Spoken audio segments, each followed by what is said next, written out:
Okay, let's get this going. It's all right, so today's topic, I wanted to talk about Navy SEALs, and I'm gonna react to this clip of Joe Rogan that they talk about that they're criticizing Navy SEAL training. Now, before I start the video, I'm gonna give my 2 cents on Navy SEALs, and basically, I think they're overrated.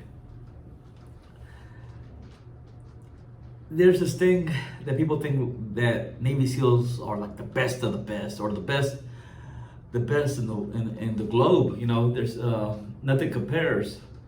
And I will say this: I think their training is pretty tough, but that's about it. Like I take it like I look at most things in life.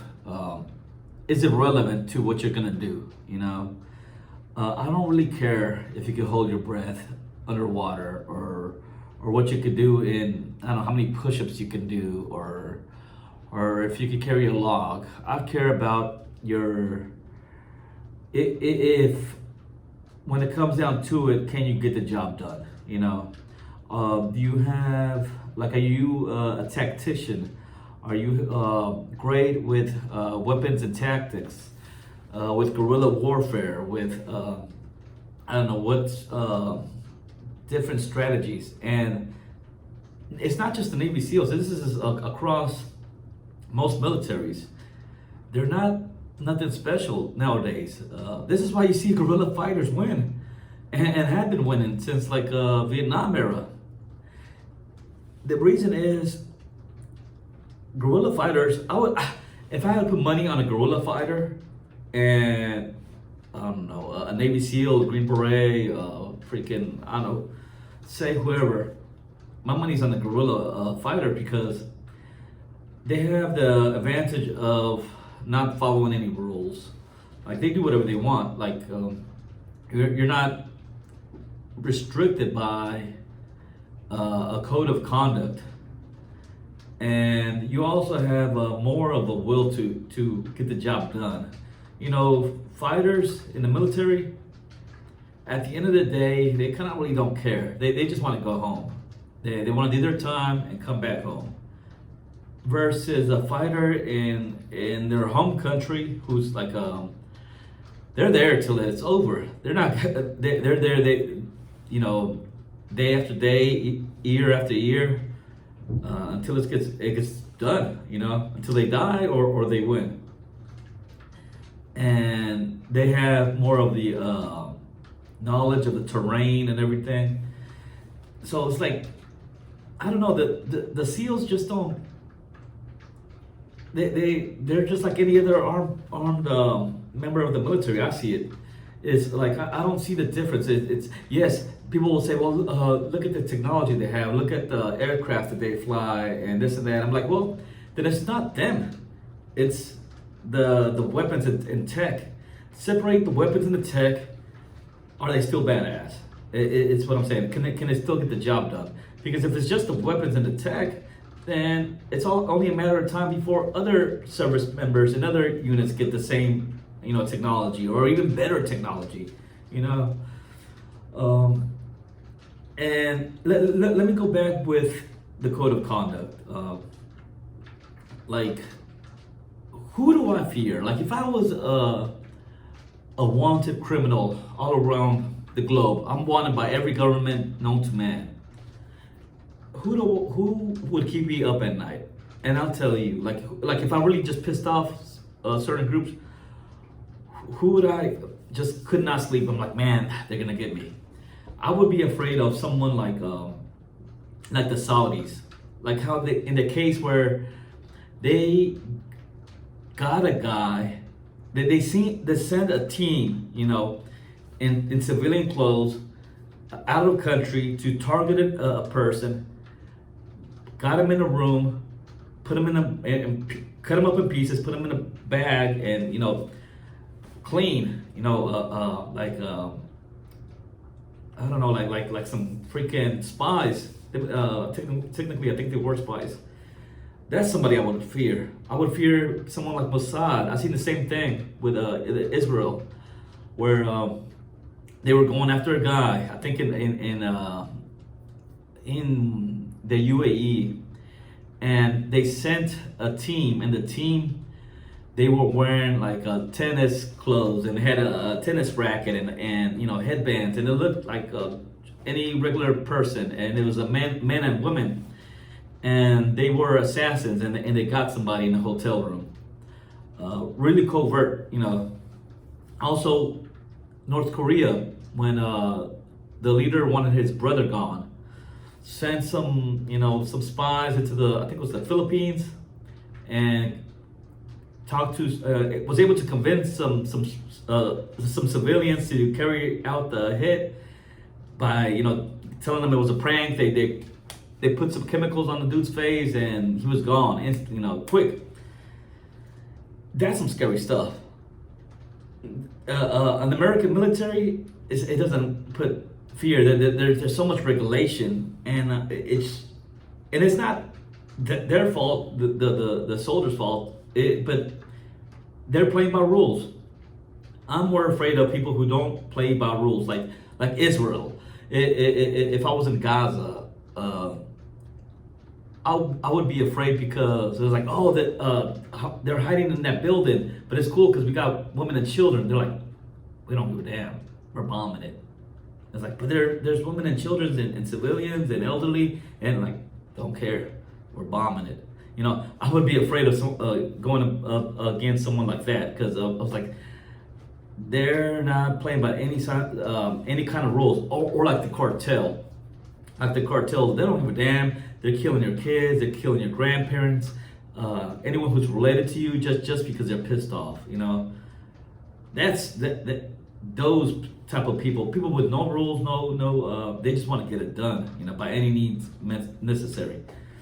The American military, they don't do that. They follow rules, and joining the military is more like a job than a passion. It's not like this patriotism is kind of almost out the window nowadays, and it's more just like people just treat it like a 9 to 5, and then they're done. So I don't know and also I've worked with SEALs in Afghanistan.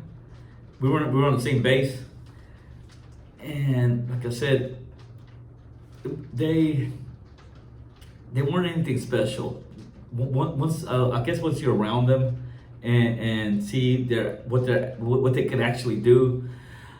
If I was in Afghanistan and I needed something done and I didn't want to worry about it, I wouldn't send SEALs. I wouldn't send Green Berets. I would probably send, real talk, I would send a large infantry battalion, mainly like a ranger battalion, because you have elite soldiers and you have numbers. And really, in most scenarios, that's really what's going to win you a war or a battle. It's large numbers.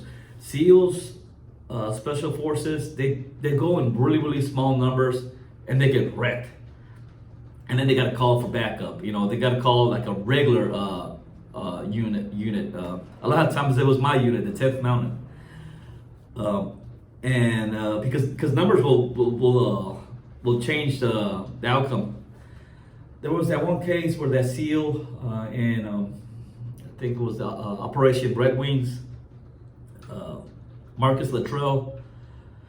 They sent a group of 4 SEALs, and they got wrecked. And they got wrecked not by like a large force. It was like a force of less than between 8 to 12 guys. A group of 8 to 12 guys was able to kill 4 or kill 3 Navy SEALs, and one got away. And basically, he ran away. He ran away from the firefight. That's what I'm seeing from everything I've heard and everything I've seen. I saw the video that the Taliban filmed. I saw it from their point of view, and all the evidence. The dude bounced, and not criticizing him. You know what? More power to you, man. You're alive. But yeah, it's So I'm saying, like, people have this idea that Navy SEALs, you put them down anywhere, they're gonna get the job done. Like, nah, time and time again, you put them down, they get destroyed again because they're just regular people. You're only as good as your equipment and your training and the numbers you got. If you got a lot of numbers on you, you're great. And also, what kind of rules are you following? If you follow no rules, you're one of the greatest because you're gonna do tactics and things that will guarantee that you win. And so, like, again, I'm not really talking shit about Navy SEALs like they're weak or anything. I'm just saying that they're not as great as everybody thinks. I think, and therefore, I think they're overrated. And now let me play this. What's your own experience?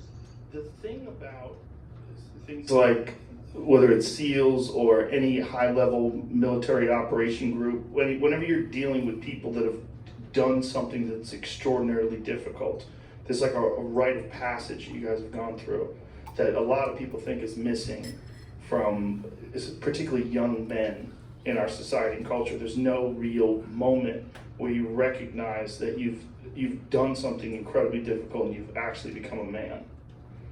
It almost seems like society is pushing it the other direction where that shouldn't exist or it should be avoided. Even with the teams, one of the things I hear is this narrative that it's too difficult.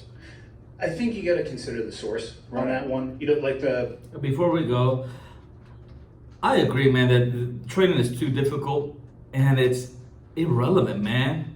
Like, if you should train the way you fight.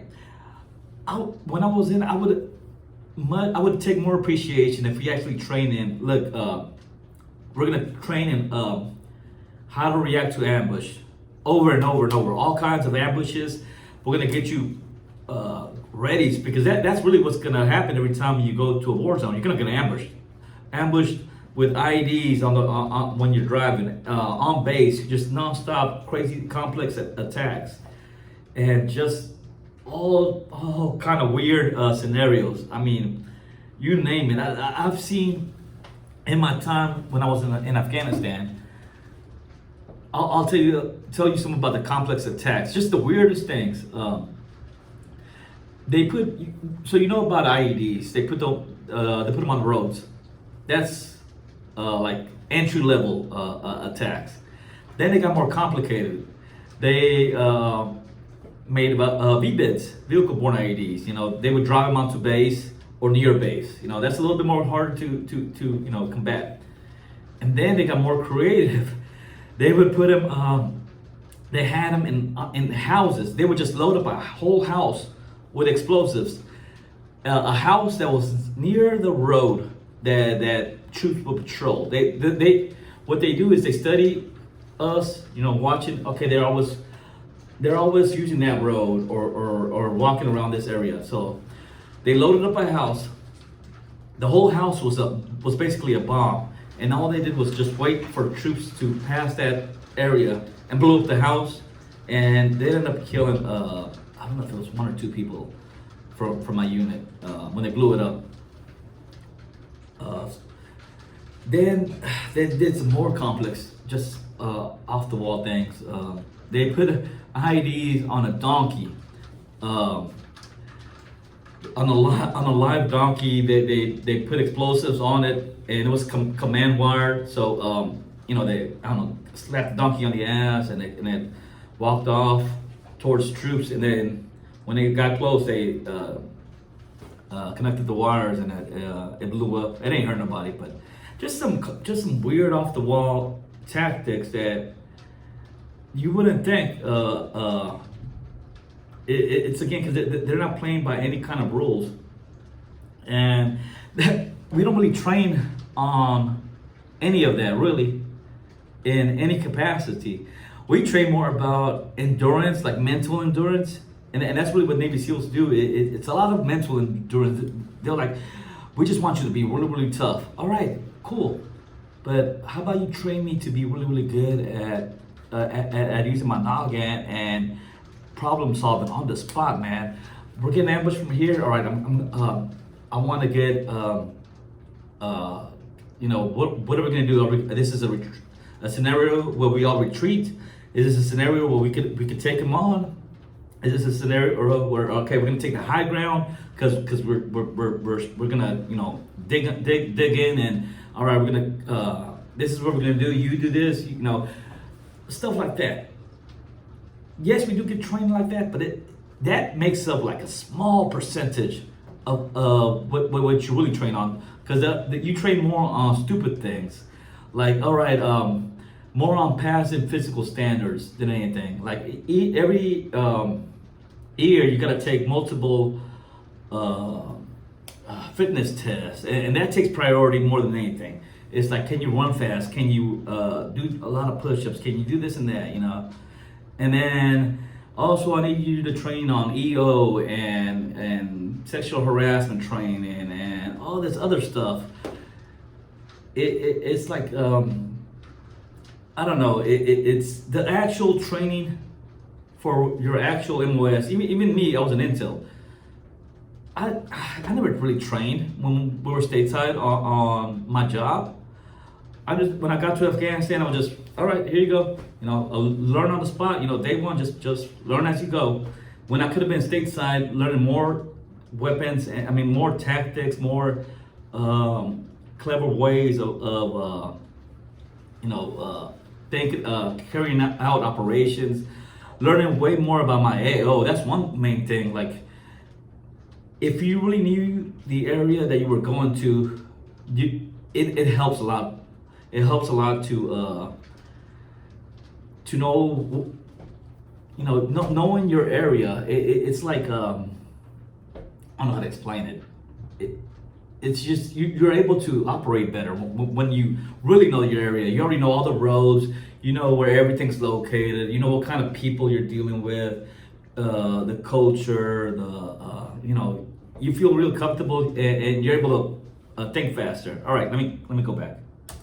Most recent thing that came out, I'm sure you saw this, Mike, was there was a video of training that occurred. I'm pretty sure it was on San Clemente Island, because that's where they CS gassed us. And there's guys who are outside and they're getting exposure to CS gas, which I remember before I joined the military. If you look at any movie, probably up to and including like Full Metal Jacket, or if you even went into a recruiting office, exposure to CS gas is something that you do in basic training. Except I don't know if the Air Force does it. I don't know. Let's assume. Man, I was in a CS gas chamber in basic training. You do it both in the Army. You do it both in basic training, and you're supposed to do it like every year, like even in your unit. It sucked. They put us in a freaking gas chamber, and they made us take off our masks and get a whole whiff of it. And man, that shit was brutal. God, I felt like I was gonna die. And that they do. Probably they don't, but let's assume that they do. It was completely standard and normal to see. And that room sucks. You go into a room, you have a gas mask on, and they make you take it off, and they make you either do something or say something or talk so you can't hold your breath. That's the point of all that. So this video comes out of students that are outside, which one is actually a huge advantage because it dissipates quickly, especially if there's any kind of wind, and they're getting gassed. And there's already issues with the story that I'm telling, because one, who the fuck is filming this? Like, just the fact that there was somebody there who was filming this thing and it made it onto the internet in any way, shape, and form is a mistake in and of itself. So it couldn't have been someone who was in the program. It was an instructor. It had to have been an instructor. So the students, the last 4 weeks of training, you go out to San Clemente Island. It's called third phase. And you get a very basic indoctrination into small unit tactics, rifle weaponry, explosives. You throw some grenades, you do some underwater demo, but you're out there for like the last tight 4 weeks of training. The students, I don't even remember having a cell phone when I went through, actually, in 97. Yeah, and I didn't have a cell phone in 2008. We had to use payphones to call home. I'd be shocked if they're allowed to have cell phones out there, so it had to have been an instructor. But they're getting gassed. They're being made to sing Happy Birthday, again, so you can't hold your breath. And it looks horrible. Because it is horrible. And the point of that training is it's supposed to suck. It's supposed to be difficult. You're supposed to be exposed to that in a controlled training environment. People are like, well, this one person looked like they were passing out and there's mucus coming out of their face. Yeah, it's CS gas. It sucks. But the first time you experience that shouldn't be in a combat zone. So, And I'm gonna tell you this: you're not gonna experience gas in the combat zone, man. At least I haven't heard of anybody really experiencing that in a combat zone, especially how we fight wars nowadays. it's a volunteer-only program. You can leave this particular training block if you want to at any given time. And oh, by the way, every branch of the military exposes their people to this. So, although there are people who are saying, yeah, it's too difficult, I think you have to consider the source. I don't think they know what they're talking about. We expose people to it on fear factor. Yeah. Again, voluntary. And if they Police did, officers. and if they didn't want to, I bet you they can be like, you know what, Mr. Rogan, I'm done with this episode. Like, I'm not. Yeah. So what happened with that particular video?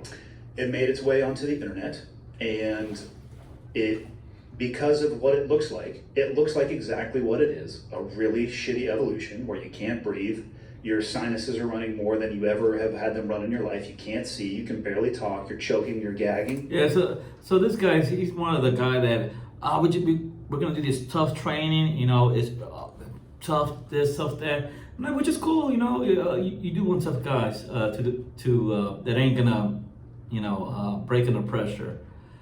But I've always said this: we focus too much on that aspect, and very, very, very, very, very, very little on the training, the tactics. The when I say tactics, I mean like realistic tactics, like how your convoy's gonna get ambushed, how when you go out, if you're going out after a target, what is highly likely to happen? It's really highly likely that you're gonna get ambushed. That's most of the times when you're in a firefight, you're not the one who starts it. You're always just reacting. I would say the majority of the time you're just reacting. Some people throw up, so it made it onto the internet, and people started saying, how could you do that? Like, this is too brutal of training. How could you possibly do this? That's weird that people on the internet had opinions. So they just had opinions? Did you just say it was weird that people on the internet have opinions? Clearly being sarcastic. Okay. But the fact that anybody paid attention to those opinions. It trended for a while. It actually, not only did they have opinions, it started getting shared. That's And then it started, the next thing you know, it's on major news outlets. And then I actually think I saw an article saying that the Navy opened an investigation into it. They have to. At that point, you have to. They should open an investigation. So here it is. Navy launches investigation to seal tear gas video. Newly This is I'm just gonna stop here. Yeah, and because I think I know where this is going. These guys are all just like, again, we want to make these guys tough, this and that, and I'm like, okay, cool, but like, I think it's overrated. Like, again, I don't really care about who could withstand pain and have all this endurance. If I want a soldier to go do something, I don't give a damn how tough you are. I want to know how smart you are. I want to know how what's your plan? How are you gonna get this done? Let me know. All the different ways and scenarios that you could come up with to get it done. And granted, like here's another couple things. In real life, it's not like in training.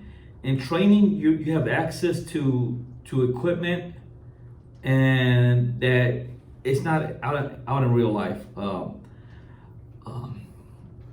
want to say okay, so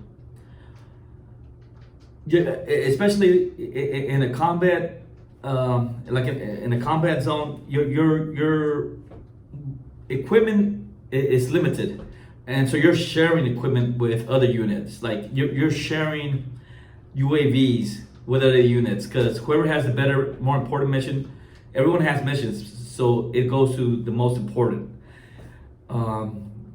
Aircrafts, break down and whatnot, and all right, look, we were gonna helo in, but our helos having issues, or weather's bad or something. We're gonna have to go with vehicles, and it's. Are you able to think on your feet on different scenarios where, all right, now, or now we got to go in by foot. You know, we can't use our vehicles. You know, just to see how well you're able to perform in all these different scenarios. And again, the military really doesn't do this. The best it does is when they send units to like this really short training for a couple of weeks before they deploy. Like in the Army, they used to send them to Fort Polk. That's where I was stationed at, and I would role play as an Afghan national police officer during this, and I actually got to meet some Green Berets while I was training. I would help train them, and I don't know. It's like I said, that was some decent training. It was a step in the right direction, but it was, again, you only do that for a small amount of time before you go to wherever you need to go, and that's it. Like you do your basic training, and in basic training you're just it's basic. All right, this is how you use a weapon. This you know, really low level stuff. AIT, you learn a little bit more, but not much really. And then you're in your unit doing a bunch of nothing until you deploy. Right before you deploy, you get a little bit of a real quick refresher, and really not that good. You know, it's decent, but not where you could feel real comfortable about where you're gonna go. Honestly, the best training that I got was on the job training. The best training I got was while in Afghanistan. I learned on the job basically, and that's not a good thing. You really shouldn't want. If it would have been a different outcome if I would have been way more prepared going in than learning on the spot. And for a lot of guys, learning on the spot wasn't really good because they passed away, so they couldn't. It was a hard lesson. So I don't know. So I know this SEAL was this video was about Navy SEALs, but I like my thoughts that they're overrated. Really, I think the whole military is overrated. But I don't think that's going to give me any clicks. So I'm just going to say Navy SEALs are overrated. And not that I'm against them. I'm like I hope that they get better. It's almost like constructive criticism in a way. It's what I'm trying to do. All right. Well, if you were a former Navy SEAL, a former service member, let me know what you think.